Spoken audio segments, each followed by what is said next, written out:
Okay, everyone, I think I am going to start us off so we have as much time as possible. I want to welcome you to Pitzer at Home and our first event of the spring semester. Thank you for coming. This session will be recorded and available on the Pitzer at Home page on the Pitzer College website. In today's session, you will hear from experts Michael Ceraso, class of 14, and Will Barndt, Pitzer College Associate Professor of Political Studies, talk about the importance of firms like Winning Margins and Community Groundwork in the political landscape of local and national elections. My name is Jill Hawthorne, class of 87, Associate Director of Campus Partnerships and Constituent Engagement in the Office of Advancement and Communications.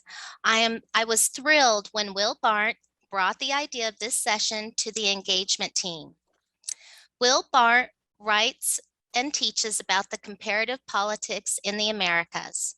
His courses cover everyday forms of political resistance, how to build local branches of political parties, and the theory and practice of civil disobedience. He has published widely on business politics, political parties, political violence, American political thought, and the importance of the small liberal arts college. He received his BA in Government and International Studies at Colby College and his MA and PhD in Politics at Princeton. Thank you, Will, for the great idea and inspiration. At this time, it is my pleasure to introduce Michael's classmate, Shianna Gunasekara, class of 14. Shianna is now an energy and climate consultant for the Berkeley Research Group in Washington, D.C. Shianna, take it away. Thank you, Jill. Hello, everyone. I'm Shianna Gunasekara. I'm a proud Pitzer alum from the class of 2014, like Jill mentioned, and I'm really grateful to be here today. And I'm so happy to be introducing Michael Ceraso. He and I first met at Pitzer, and we were both political studies majors, and we've been in touch ever since, and more so recently because both of us are now in Washington, D.C. So 7 years later, Michael is the founder and executive director of Winning Margins. It's a public relations firm dedicated to amplifying BIPOC voices, and Community Groundwork, a nonprofit that helps community college students navigate careers in civic engagement. And what I'm most impressed by is how Michael has leveraged his leadership experience working on big name campaigns that have shaped political discourse, but also the most important campaigns that you've never heard of. And so I'm overall very proud of Michael and all that he's done in such a short period of time, and I'm excited to see what he does next. So with that, I'll pass it over to Michael and Professor Barndt. Thanks so much, Shianna. Thanks. Also, I want to say thanks to Jill and Brooke and everybody else here at Pitzer for pulling that off. And I want to say thanks to Mike and Shianna for being here. I want to say it's both fabulous and totally unsurprising to see our Pitzer alums doing such amazing things after they graduate. For the record, Shianna was actually on the committee that hired me here. Thank you again, right? I haven't seen you for a long time. It's nice to see you again. And Mike, I didn't meet till, a year after you graduated, when he generously started coming to my class on building political parties to talk about the remarkable work he's been doing for years now. From my perspective in the classroom, I spent a lot of time trying to get my students to focus less on distant national headlines and more on the overlooked and vital problems of local political life the world over. And of all the alums I know, Mike does this as well as anyone. So I'm super grateful to him for taking the time not only to talk with us today about the work that he's been doing, but also, Mike, let me say, for your extraordinary generosity with so many of our Pitzer students, both while they're here on campus and after they graduate. So, Mike, it's so nice to see you. Thanks so much. Do you want to say anything before we get going, Mike? Oh, Michael? Yeah, no. Hi, everyone. Thank you for spending your late afternoon with us. Shianna, thank you so much for your great introduction, and to Jill for helping to organize this. And of course, Will, who I did not have as a teacher, but we did meet in your first year. I approached you to help me with a potential thesis idea. So you've always been warm and welcoming. And look, if Shianna gave you the thumbs up, you're obviously a big deal. So so thank you for inviting me back. I've been very fortunate to stay engaged with Pitzer 8 years later, and you've been a huge part of that. And thanks for helping with this idea, sparking this idea. And we have 25 amazing human beings on this thing. So I think we should just jump in and give them information that they can run with. That sounds good. It's actually more than 25. There's a group of students who are like a collective in one of the screens here too, we should say. Hello. Wow, cool. That's so cool. It is. Mike, I know we want to talk about both the organizations that you founded today, both Winning Margins and Community Groundwork. I wonder if you could talk a little bit about those organizations and their origins. Maybe we could start off with Winning Margins and then move into Community Groundwork. How's that sound? Yeah, no worries. And I think for Winning Margins, just to give a little background and context of who I am. So I was, and for Community Groundwork as well, the both ideas really came directly from experience. I didn't get into political campaigns until I was a community college at Citrus College. It was 2006, 2007. I'm about 24 years old. My mom had just passed away.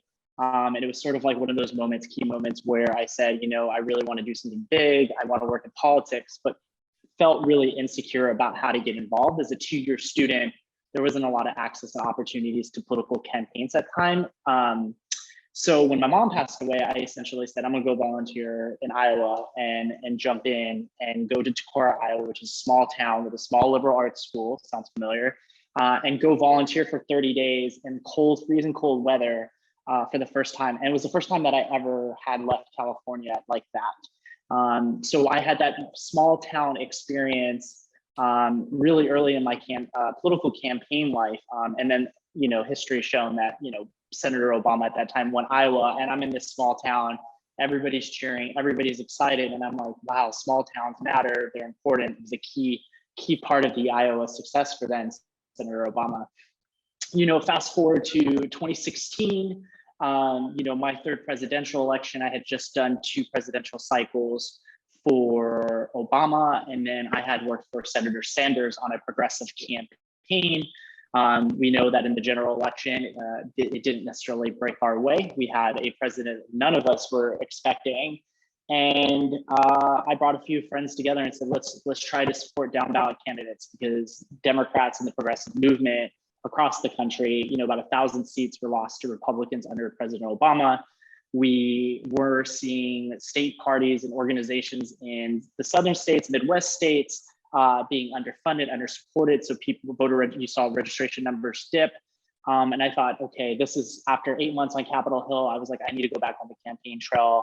I need to go out there and support down ballot candidates. And so Winning Margins was really formed by the idea of failure that we had in the previous 6-7 years in these down ballot races that are in rural areas, in small town communities where I started my career in, and they were being overlooked. You know, a lot of times you could argue that progressives and Democrats are really invested in big cities because it's easier in some ways to mobilize and organize folks, and you get a huge chunk.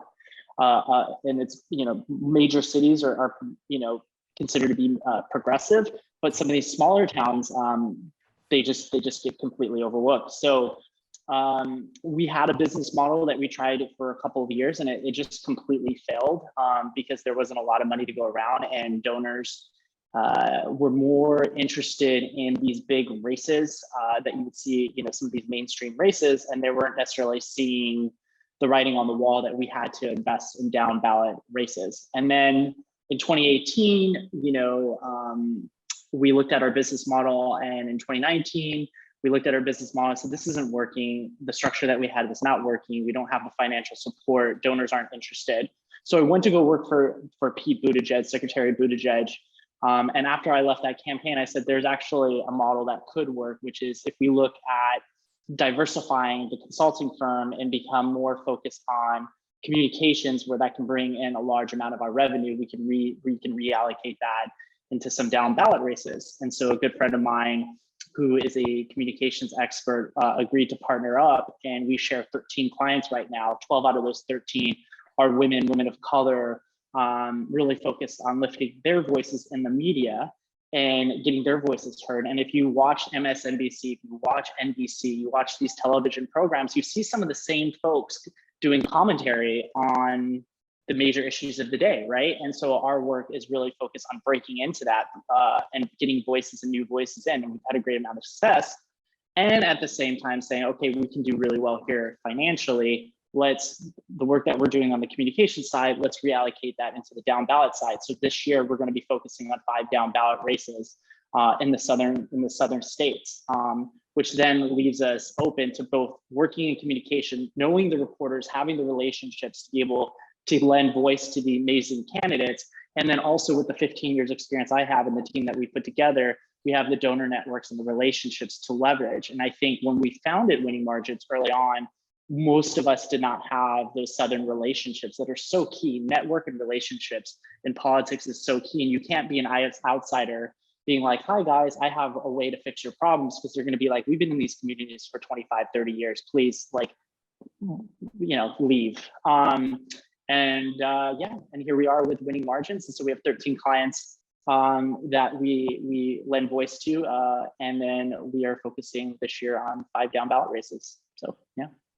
Yeah, Michael, thanks so much. I mean, one of the things we've been reading about, New York Times did a piece about this a few months ago, is there's this model that a Democratic Party or Democratic affiliated organizations have, where they sort of just parachute college students into particular communities for a very short period of time, right? So it's good to hear about the relationships you're building. Could you talk maybe a little bit more about how Winning Margins approaches these down ballot races? Sort of how you generate enthusiasm about them among both the Democratic Party and donors. I mean, how do you actually bring the attention as a firm to these down ballot candidates? Yeah, and it's always a challenge. No one has a secret sauce for that. And I think the biggest thing, and a term that's starting to be used in political circles, is cultural organizing, and really investing in the individuals that live in those communities. So say if you're running for city council in a small town, most likely that city council race will cost between $15,000 and $20,000. And so if you're going to be hired as a consulting firm, your job is to really think about who you can empower locally and invest locally. So you're not hiring folks that don't live in the state to help manage those campaigns. You're going in and you're raising money to build an infrastructure from the ground up. And if you're looking at, like, say, the Virginia race, right, where Democrats, this gubernatorial race, where Democrats actually saw the highest turnout, I think, in Virginia history, but still lost to Youngkin. They did really well in big counties, but they did really, really bad in small towns, towns 50,000 and less. And one would argue that the state party, that the local parties didn't have an infrastructure. So say a progressive organization like ourselves comes in and we support a candidate who doesn't have donor networks, doesn't have some of the relationships that they need. And we're like, here we are, we're gonna help raise that money for you. We're gonna convince donors that $15,000, $20,000 makes sense for your race, because it's gonna be for a larger goal of winning statewide. And we're gonna invest in the human beings on the ground instead of hiring someone that's outside of that community, and we're gonna train them and support them. And oh, by the way, you're gonna get market rates. We're not gonna spike your consulting rates, where we're overcharging you communications work. And we have relationships with the markets around you, so we can tell your story, which will also help your donor support. And then obviously with the relationships that we have in, like, South Carolina and North Carolina and some of these other states, Florida, we leverage those relationships and make the argument to folks who might overlook it to pay attention. That's a lot of moving parts. And I think we only got there as a firm because of both the successes that we've all had, but also some of the failures that we have experienced. And I think a lot of times in politics, people are scared of failing. And so they look at the next election, they hype up the next election, or they just focus on these US, these federal races, because they're easy to understand. It makes sense to people. If I say, go pay attention to a small town in North Carolina, and if we close the margin there by 5 or 6 points, that this could change the state. Donors are going to look at you and be like, like, I don't know about that, and because I don't know about that, I'm going to pretend that, like, I'm going to not pretend, but if I don't know about that, or if I don't think that's the thing that you're supposed to do, I'm not going to support that. And it takes a lot of work to change donor minds. Yeah, I mean, I just, coming in on this a little bit, Michael, that one of the things that we talk about in my parties class, for example, you've been here for these those conversations, is the way over the past couple decades, right? Both local party organizations and local media have atrophied pretty horrifically. And so in the absence of the kinds of organization that you're talking about, the kinds of local candidates that your firm is working for don't actually have the kinds of microphones and on the ground organization on a regular basis. So, I mean, it's really interesting to see the kind of substitution that's going on and the importance of firms like yours for this kind of work in this moment. And I will say one last thing that I failed to point out is that Winning Margins wanted to go really big. We wanted to be our original version was like, we're going to be this outside organization that are going to support state parties. And what I learned is that it's really important, even if you're like the system, we decided that we needed to work within the democratic system to make it better, to improve it. Because when you get out of college or you go into the world, you're thinking, I want to have that big brand new idea that's going to change everything. And you really, really fight it. And obviously innovation, entrepreneurship is all really, really important. Politics looks really, really, really slow. And we've seen in the past a lot of iterations of Southern organizations from being ran by DC or being ran from San Francisco, Los Angeles, or some of those big cities and saying, we're going to go in there and put a lot of money into the South. And then it just gets flushed down the toilet because none of the locals are invested in it. And if the locals aren't invested in it, how are you going to close registration gaps, especially among BIPOC communities? Yeah, I mean, that's actually a nice segue, sort of thinking about developing local networks. I mean, you've got not just Winning Margins, you also have Community Groundwork, this other organization you founded. Could you talk about Community Groundwork a little bit and how that sort of seeks to address some of these same problems that you're talking about in local down ballot races? Yeah. To me, I see it as like it all being connected in my mind. With the Community Groundwork, we're 501c3. We 2 years ago did a GoFundMe page after I left the Buttigieg campaign. I said, wow, like 80 to 90% of everybody who applied to work for Buttigieg were coming from Ivy League schools.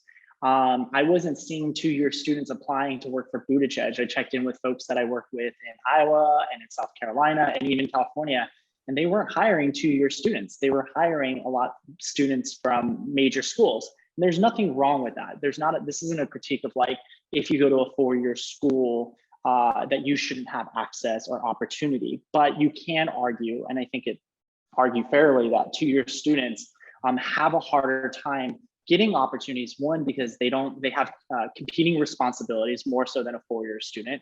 They're probably more than not working full-time, going to school full-time. And if you look at the stats, they're taking care of their families and providing support for their families. And a majority of them are non-white.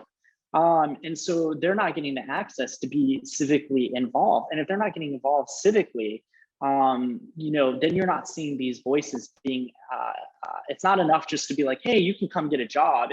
It's where folks from various parts of the country are sitting down and being part of the decision-making process.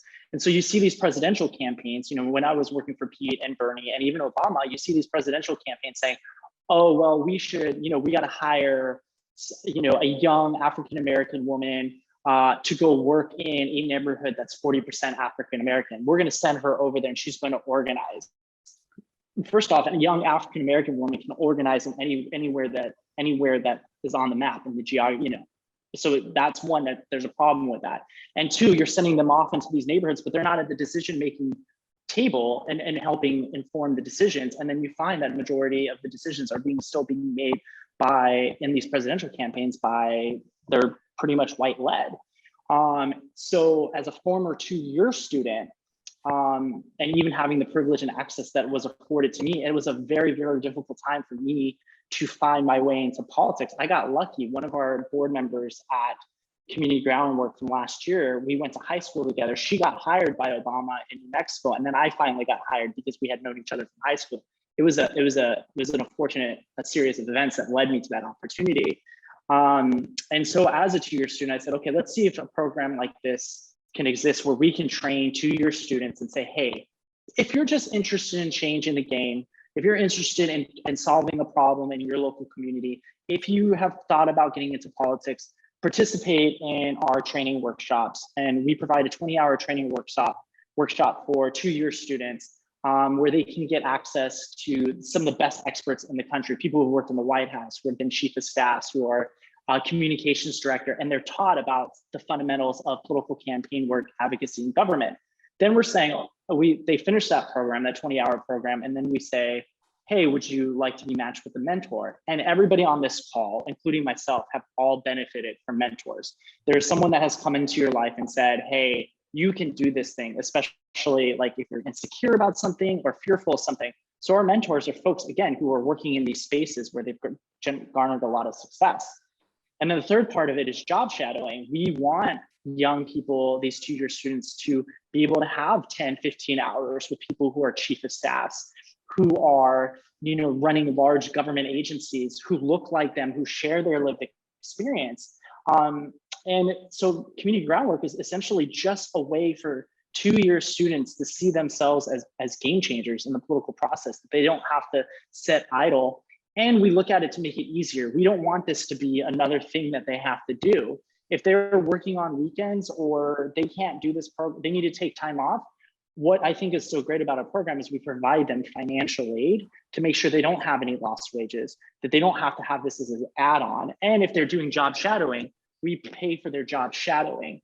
And it's great success. Last year, we had 25 kids participate in our program. 23 of them have remained in our network. About 7 of them got matched into job opportunities through our networks. And each of them were matched with mentors. And we do our first job shadowing actually this month. So yeah. Wonderful. It's amazing to me how quickly that this new organization has come together. I mean, and also just thinking, you're absolutely right? So many of our students here at Pitzer end up working for campaigns for a while or go into politics or public policy or nonprofit work. But there's a lot of bouncing around between major coastal cities. And part of what, just to come back to something you said before, Michael, right. Part of what seems so important to me about what you're doing is, not only are two-year students, they have other things going on. They're primarily from historically marginalized communities, right? But they're also more than most of a larger proportion of them have long-term investments in the particular community where they're going to school. In a place like Pitzer, Pitzer's a great place. We bring in people from all over the world, right, and all over the country, and then our students disperse back out, right? It's in the nature of a liberal arts college like ours, but sort of to have an organization that's helping people with long-term investments in particular communities where small liberal arts colleges aren't always located, to build those kinds of networks seems to me extraordinarily important. And another way to think about how your organizations are building the kind of networks that have atrophied so terribly over the past couple decades. And but also just to note the ways in which it is a local investment, but it's not just a local investment. You think about this mentorship that you're providing, which is with people, policymakers, from chiefs of staff, like you said, from all over the country, from DC. So to have that sort of local national connection going on seems to me both remarkable and pretty unique when it comes to organizations at this point on the ground doing this kind of work. I also want to say, it's amazing you're doing it with financial aid, because that's not cheap, right? That's not cheap to do. And so to be able to, find the money that you need to build these kinds of organizations, I can only imagine that that's a struggle. And I want to commend you for the work you've done with that so far. I wonder also, is there anything else you want to say about Community Groundwork right now? I want to come back to the media piece for a little bit if we can. Yeah, I'll just say this last thing too, with the Pitzer College students that are on this call. You live in Claremont, and obviously Claremont is this wonderful community. But like sometimes, as you're going into these colleges, if it's a community college or 4-year, you sometimes don't realize what's going on in the city or the school, in the space that you're operating in. And these 2-year students and these 4-year students can all take a look at that and get off their campuses. And I think we're organizing on campuses and providing access points, and 4-year students have a lot of access points that they can get out into the community. I mean, Claremont, as you know, I ran for office there twice. There's a lot of challenges right now with affordable housing, with homelessness, human trafficking issues that are going up across the 10 freeway, where it's still ongoing problems and underfunding for our law enforcement or any type of enforcement to protect those individuals that are being coerced into human trafficking. There's a lot of issues that are at play in these communities. And I always just suggest and encourage folks to understand that. And if you're a Pitzer College, student and you're looking, to be interning, in DC or San Francisco, you should be considering that. But there are also a lot of issues that you can be working with in your local government, in your backyard where your school is, to do that. There's always stuff, even if it's not showing up in front of your face all the time. So. Yeah. I mean, you're absolutely right, Michael. I think Pitzer works hard to sort of push those opportunities on students. They too. do. I mean, we've had a bunch of students who have ended up working in local government, both in Claremont, in Pomona, in Upland. So, I mean, part of what we ought to be talking about too is sort of bringing these networks together even more effectively. So, great. Listen, but we're already running out of time here at this point, I see. And so, I mean, we want to leave time for Q&A, see what people have to say about this. You talked for a little bit at the very beginning about the role that winning margins has in lifting the voices of historically marginalized people in the media. Could you talk in a little more detail about that and how that sits alongside these other two pieces, the down-ballot races, winning margins, and community groundwork, just to give us a sense of how those all fit together? Yeah, no, I mean, before the pandemic, I was starting to move into the communication space. Up to that point, I was doing mostly campaign management, fundraising, and field organizing, but I have a love for journalism and a love for communications. And so a few months before I finally broke into the communication space, I was writing for the Claremont Courier and thinking about going back into journalism. And then a good friend of mine approached me and said, hey, I'm thinking about starting up this firm. I'm looking to support women of color. Will you come help me out? Because you have 12 years of relationships with reporters, because you've worked at the highest level in presidential politics. And I said, heck yeah, because I can get my political fulfillment and then my journalism fulfillment where I can do communications work. And so under her, support and her guidance for the first year and during COVID, I learned a great deal about telling stories, messaging, and talking to reporters, talking to producers. Communications, if you do want to do communications work, if you want to be that person who's crafting really great stories and working with the media, I will tell you that 20% of what you do in communications is about, the style of writing, how you frame a story, how you tell a story. The other 80% is really being on your phone, making phone calls, calling producers, calling reporters, and consistently hounding them and bulldogging them to know the stuff that you're working on. And I think a lot of times, especially for women who are trying, women of color and just people of color who are trying to break into the communication space, they don't often have the resources to be those bulldogs, to be like, I'm gonna spend 4 or 5 hours myself to call reporters to say, hey, can you publish my thing? All right, so then maybe they start up an organization and they raise enough money and then they hire someone to come in.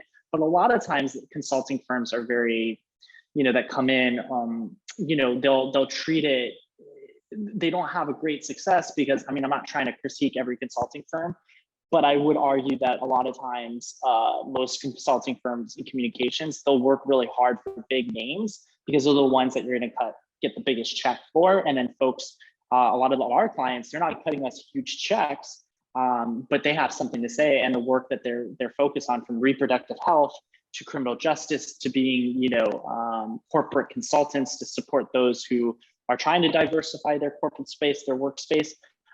They need bulldogs, and so our job is really just to keep getting in face, get in the face of CBS, get in the face of Fox, and say this is a voice that you need to hear, and you're missing an opportunity not only to have this voice in your newspaper or in your publication, but you're also, if you lose this voice, maybe this could be the next big thing. And many of our clients over the last year We've seen them get on MSNBC. We've seen them get on major series radio networks, Black News Channel, all these great stations. But it's taken a long time. You give me one client, they're not going to land after 3 months. They're going to land it's going to take 6 months to a year and a half of constant work. And I will say that these individuals who are executives, they have to work, today, and especially in the last 2 years, as we go into our junior year of COVID, many of these are women running large organizations, women who are running large organizations with very, very delicate issues that constantly are just, if you're talking about reproductive health and the constant struggle and the constant fight, they get, they sometimes are, they're just faced with so much adversity and they tire out. And on top of that, their mothers, their sisters, their, granddaughters and whatever. And so when they hire us, they feel good because I hope that they feel good because we're out there getting them to be heard and be told. And we had this one woman who focuses on training BIPAC organizers, and it's taken us a year, and we finally got her on TV. And you have this text thread saying, finally, our work is being seen and our work is being heard. Thank you so much. And, and then that gives them, it energizes them. And to be really honest, we could all use a little extra energy right now with what's going on. And the idea to empower these individuals to have their voices heard is like a sort of a feedback loop, because then we look at our 2-year students who are moving up in the ranks, and then they see these women, we see more women of color being represented in the media space, being quoted. There are so many white men who are quoted about progressive politics nonstop.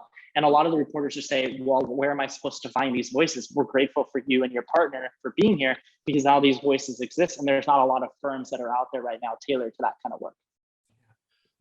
When did you graduate? 14? Yeah, I graduated with Shianna. Yeah, right, 14, right. So we're 8 years out, not quite, right? And so at this point, you've got the Community Groundwork training 2-year students in civic work. Mm-hmm. You've got Winning Margins focusing on down-ballot races, filling in on electoral organization, right, for progressives. You've got the media comms piece, right? You're running all three with some other people at the same time. I sort of hesitate to ask this, right? But what's next, right? Both for that trifecta of organizations and as you think about moving forward. I think for Community Groundwork is, starting a nonprofit organization, we're on year 2, and we've had to evaluate, how to run the organization, how to empower it, how to grow. We're raising money, but we're only in the LA area right now. So, we're looking to be national in the next 5 years. So we're in, my dream is to be in southern states like Florida, South Carolina, and Texas. Empowering 2-year students, having franchises. For the communication side, I really love this work. I love journalism, so I do on the side. I write articles on the side at Comic Book Case to get my journalism stuff kind of out of me, because I still like doing interviews and writing those stories. So I'll evaluate Winning Margins, the communication side, if we want to continue to grow, bring on more clients after midterms are up. We're going to be, obviously, with the 13 clients that we have, we're looking to add 3 to 5 more for the down-ballot races, which requires building out infrastructure and investments and asking people for stuff. The majority of my work is asking, Shianna will tell you, I'm always asking people for stuff. I mean, I ask Shianna probably every 3 months for either money or support. She did a luncheon for us a couple of months ago to talk about her career with one of the 2-year students. So politics is constantly asking for people. And as I've just turned 40, at some point, I think I might want to dial that down a little bit. But the dream is to have, a couple dozen candidates that we really empowered, get them elected, continue to lift these incredible humans in the communication space, continue to grow that out, and then continue to franchise Community Groundwork and empower it, and then see where we're at in a couple of years on that. But that's kind of where we're at. Let me follow up on that one. If you were looking out now thinking what's one thing, Community Groundwork's already had a lot of success, right? If there's one thing that you needed as an organizer to push that program, push that organization further, what is it? What is that would be most helpful to your organization? You mean one thing to help me continue? Yeah, if you're thinking this is the thing, Community Groundwork, it's on this amazing trajectory at this point. How do we keep it on that trajectory? What's at the top of your list? That's a very good question. I think it's honestly me.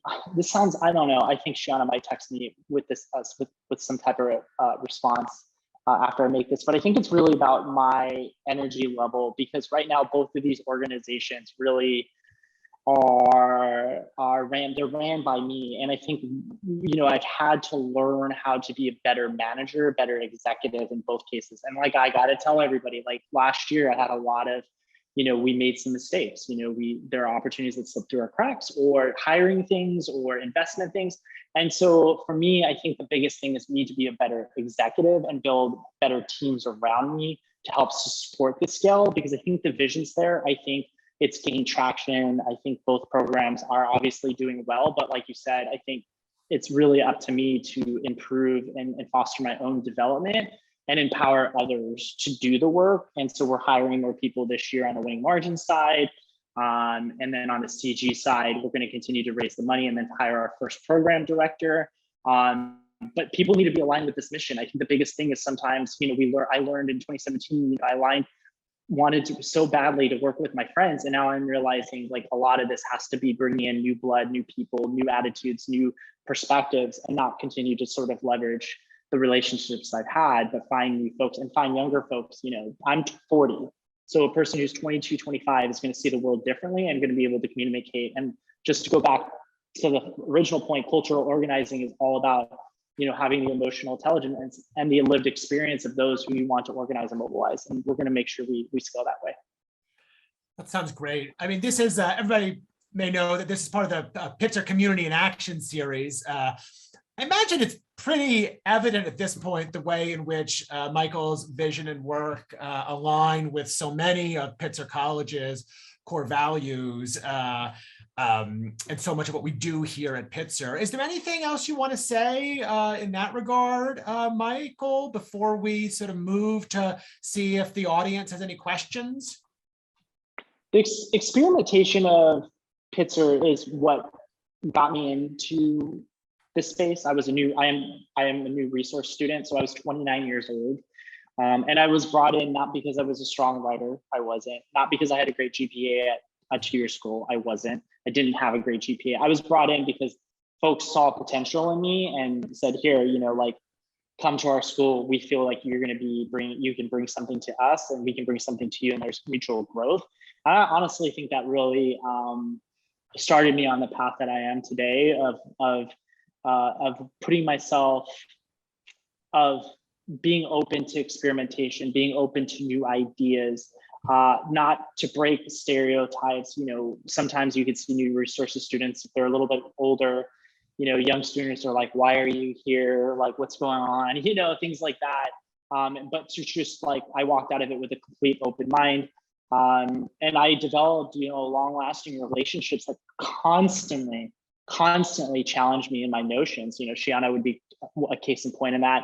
I have a lot of relationships that I had during my Pitzer time that challenged the way that I see the world. And we talked about it, and it was a safe space for people to talk to and essentially stumble and fail.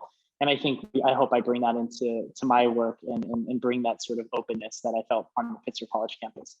I'm pretty sure that you do, Michael. And I know that we're all real glad that you were here for the time that you were here too. Thank you. That's very sweet. Well, it's true. I want to thank you. We'll open up a Q&A in a moment, but I want to thank you. Everybody. Michael, was involved in the national Obama campaign. Like, he ran Senator Sanders' first campaign here in California. He worked for Buttigieg. He's doing all this local work, and for you to take the time to talk to us today and with our students, I just want to thank you again before we open it up. I have a good friend that I went to dinner with, I think, a couple months ago, and I have so much pride working for President Obama that I have a tendency to tell hosts who I work for without them soliciting. And so she'll look at me and she'll be like, "Wow, you're just dropping that you work for Obama. You're just going around dropping." And I'm like, yeah, I still have a lot of pride, doing those elections were my open. They gave me an opportunity to see myself, and those generational leaders don't always exist. We can obviously then inspire a nation to take an action to go get behind him or her, but And I think you have to, when that doesn't happen, the folks on the ground they have to grind really hard to keep people involved and keep people motivated. And again, I'm surrounded by a lot of really great human beings who are doing incredible work, and they grind each and every day. Again, focusing on reproductive health or criminal justice reform or voting rights. These things are constantly are being assaulted by our laws. Yet these individuals get up and do the work, and they grind and they grind and grind. And so that's where we're at right now. And so just but eliciting support from all hope and inspiration and idealism from that gives me a lot of drive, and these folks just keep going. So I'm pretty lucky to continue to have that in my life outside of Obama. Thanks, Michael. Let's open up for questions. Jill, how are we going to run questions? Are people going to raise their hand, or with on the screen, or with the little function that I can never figure out how to use, or how are we going to do this? I was just thinking about that myself, and I think that people could raise their hand, and let's watch for that. And if we don't see you, unmute yourself and say so. Yeah, that's a great idea. We have 20 boxes here. We can pick up hands as they come on. I also recognize a lot of last names here that I suspect are parents of some students I know. So let's see, who was the question? What Jill wants to, students in the collective, I see you over there. You're all on screen too. If you have a question, let us know. But Jill, do you have a particular question? Then we'll open it up. Go ahead. Okay, well, it was one of the last things Michael was talking about, the 13 clients that you have and that you're adding 5 more. Is there more that you could tell us about where they're in races across the country, and a little bit more about who you're supporting? Yeah, so the down-ballot races, we're essentially, we have about a handful of organizations that we partner up with through winning margins doing communications work. So we're going to have an application process after. A lot of these states have primaries, and as a Democrat, I do not want to get caught up in progressive, moderate Democratic fights. But once the dust settles in a lot of these elections in North Carolina, South Carolina, and some other southern states, probably Florida and Georgia, we're going to take a look at our partnerships and then look at which races that we can weigh in on, and then have folks apply to get our support. And a big part of what we're hoping to do, and we're going to experiment with, is providing some initial funding for these candidates to get off the ground, especially if they're in competitive races, and pulling donors from some of these large cities to say, hey, look, this is a $25,000, $50,000 race that you can invest in, bundle us some money, put it into this race, because if we win this race, we're building the infrastructure that we need to hold on to states like Georgia. Folks keep looking past North Carolina, but look at the numbers. North Carolina is winnable, and it's been winnable since Obama won it in 2008. And then states like Florida, which we're seeing the margin, the progressives are obviously having a huge challenge down there, where there's so many things going on that you need to spend a lot of time in various communities with pretty diverse spaces. And so that may be overlooked by money and donors, because you have these statewide races, the gubernatorial in Florida, the DeSantis race, Georgia's got the senator race, and then Stacey Abrams running there in North Carolina. So our job is just to say, while you're giving money to Stacey Abrams, maybe you should give the money down to the southern candidate. And we're going to play that out during the year. And then for our services, it'll just vary. Sometimes it might just be money. It could be communication support. And then sometimes it could be organizing support, where we come in and train their field organizers, their local field organizers. Okay. Thanks, Michael. There's a hand up from the Pitzer students, who I think include Jasmine, Raphael, Aiden, Claire, and Strider. Raphael, I think someone else is in this chat room too. So if you want to say hi, you can do that as well. What's your question, folks? What you got there?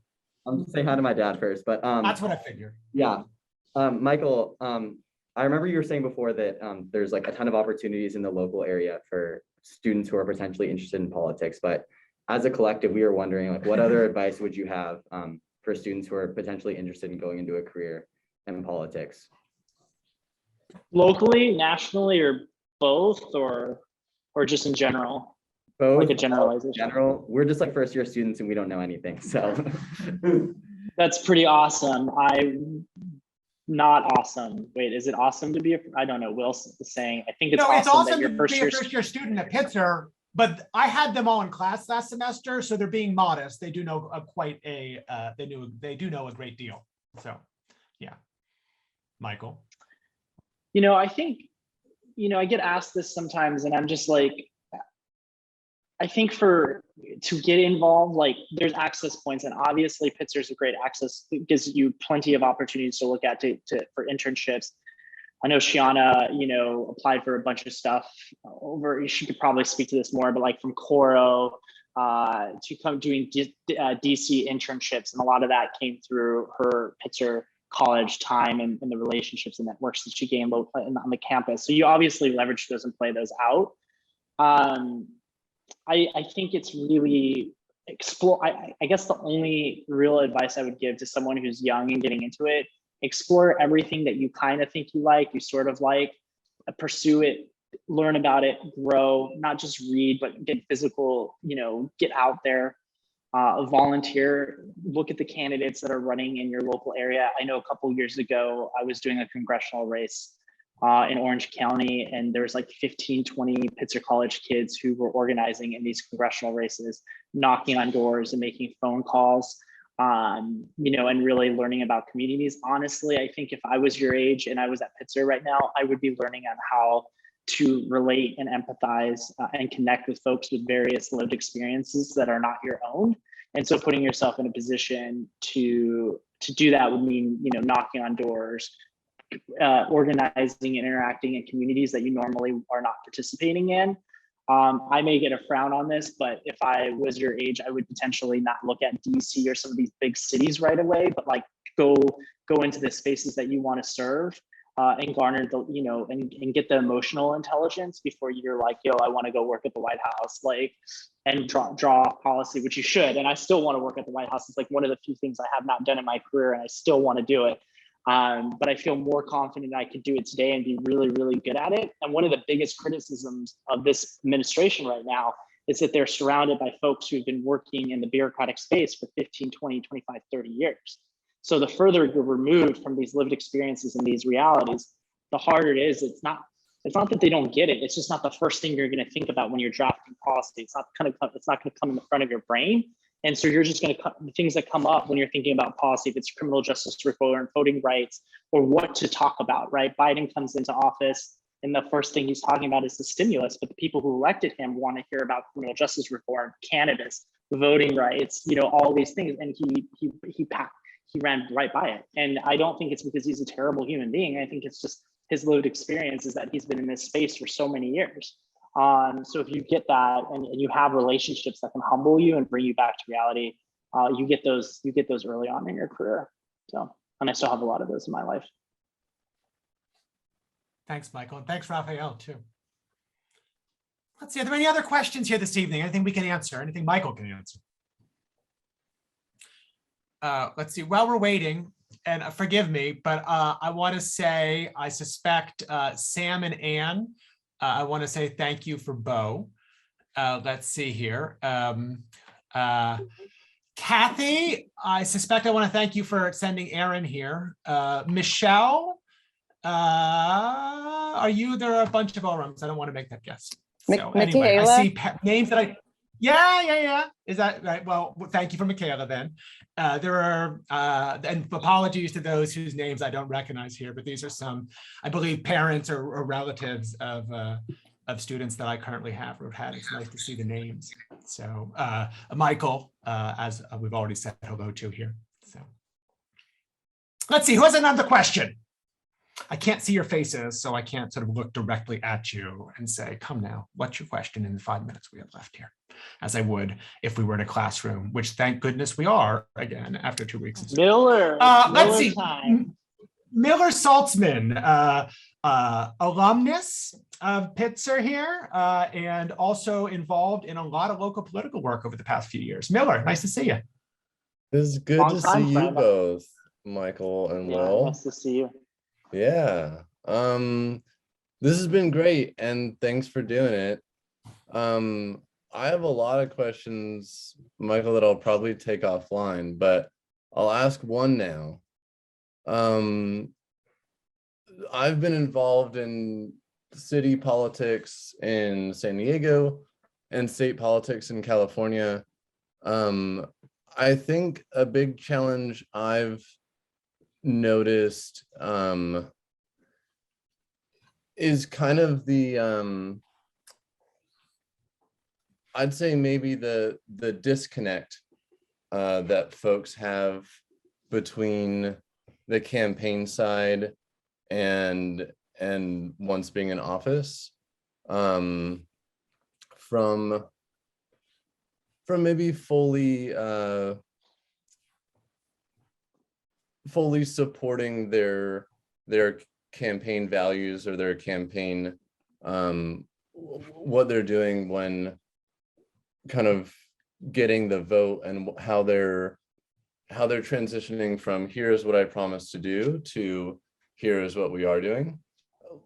And it's often not their fault, but a challenge of the politics and a lot of times the lobbying. And lobbying is so strong. And I'm curious, I mean, for example, single payer healthcare is a big thing that we've wanted to do as a state for a long time. But the state Senate was not able to get it through. I'm curious your thoughts on how having a really powerful progressive campaign can better hold its promises into the elected office positions. Does that make sense? Well, totally makes sense. And I think if you're talking about like the progressive movement, I will first argue how hard it is to keep the progressive movement. It depends on where you live and where, where you live, and your experience and all that, because it's, when we worked for Bernie Sanders in 2016, I saw firsthand of all these various groups that are oftentimes isolated from the mainstream political apparatus. And they have very different and sometimes wildly different views about what government should do and what the tools of government should do to support and lift those. They all are in agreement, working families, wealth concentration, universal healthcare, all those things are always in agreement, but it's always the how part that really kind of breaks the progressive movement up and kind of finds itself internally bickering with each other. You look at Ilhan, you look at Ayana, you look at Rashida, you look at AOC, you look at Bernie Sanders, look at all these, they're very different from each other. And people go, oh, well, they're united on some stuff. Yeah, you're right. They're very different about how they communicate about the issues. And I think sometimes that creates a huge challenge for the progressive movement to stay together. And so then you have these, and you know this, but you have some of these primaries, and correct me if you think I'm wrong, where you have 2 or 3 candidates who are progressive and they beat each other up. And then the moderate or the less progressive candidate finds themselves, they break through and then they end up winning the race, or the progressive candidate gets overlooked by the Democratic Party because they don't have the relationships or networks. They run for office, they're a first-time candidate, they get blown out, and then they get discouraged from running.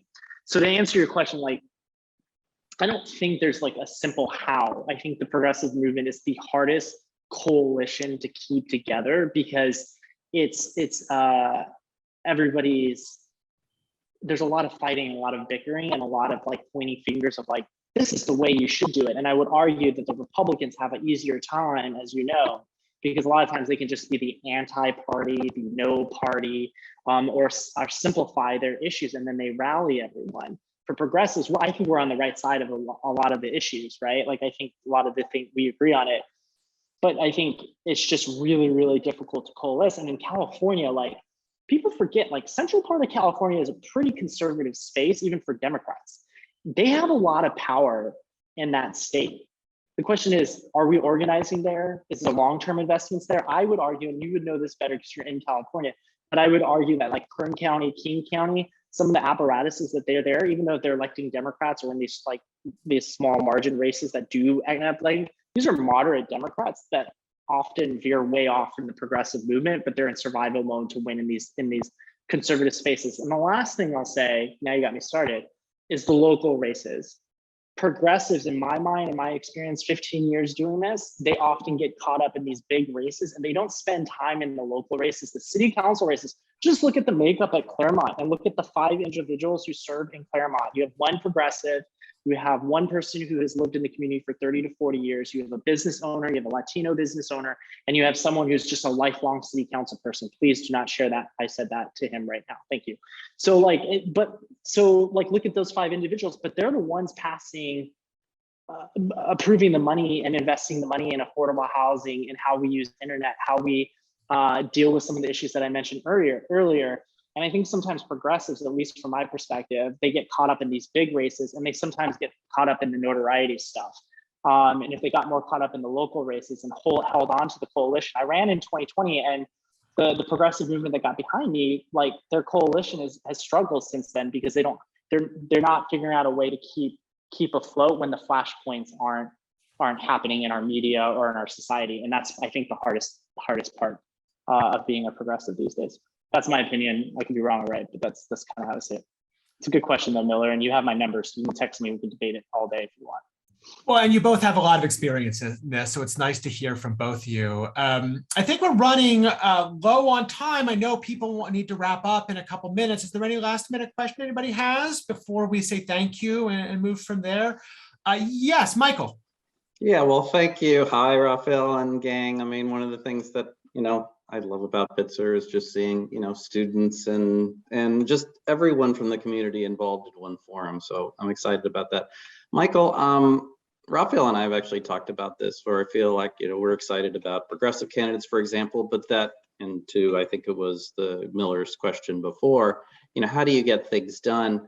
And I've always felt like the Tara Westovers of the world, those that have experienced both sides of the divide and can kind of connect, are maybe the key to getting things done. Wondering if in your experience, you've come across in the political arena, maybe people we haven't heard about that have that same kind of perspective, where they've experienced red and blue America, purple America, and they begin to get it.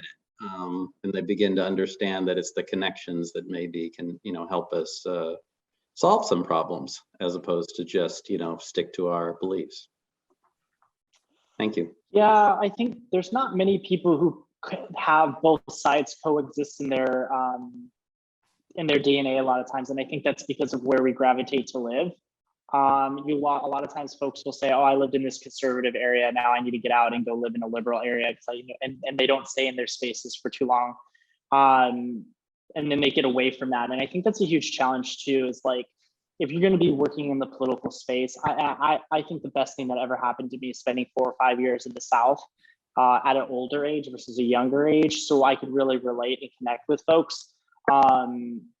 And to see, it's hard as a white, it's a lot different for a white male to go into segregated South than it would be a non-white male, right? So when I'm working in segregated parts of South Carolina, and I'm able to hang out with folks who are not necessarily comfortable with my non-white, that's easier for me to blend in and to be working in various spaces. I have that privilege to jump into various spaces and to work in various spaces where I don't get called out, which isn't normally afforded to everybody in the political arena.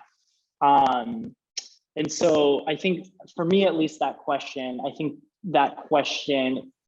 is a hard one to answer, because like, from my gut reaction is that you're asking folks to ask folks that have been historically marginalized to go into communities that continue to marginalize, to organize, and to connect those dots is really to connect in those communities is a really difficult thing to do. And then to flip it, we're not seeing white, at least from my opinion, white folks feeling comfortable enough to go into spaces that would be historically uncomfortable for them to learn and grow, and to relocate into spaces that they could say, "Oh, I can understand red and blue, but I can also understand the lived experiences of those from all backgrounds," which I think is the biggest problem in politics. And I think that's a lot of that, I think, from my perspective, is the white community not feeling comfortable to be in spaces and allowing folks to decolonize spaces.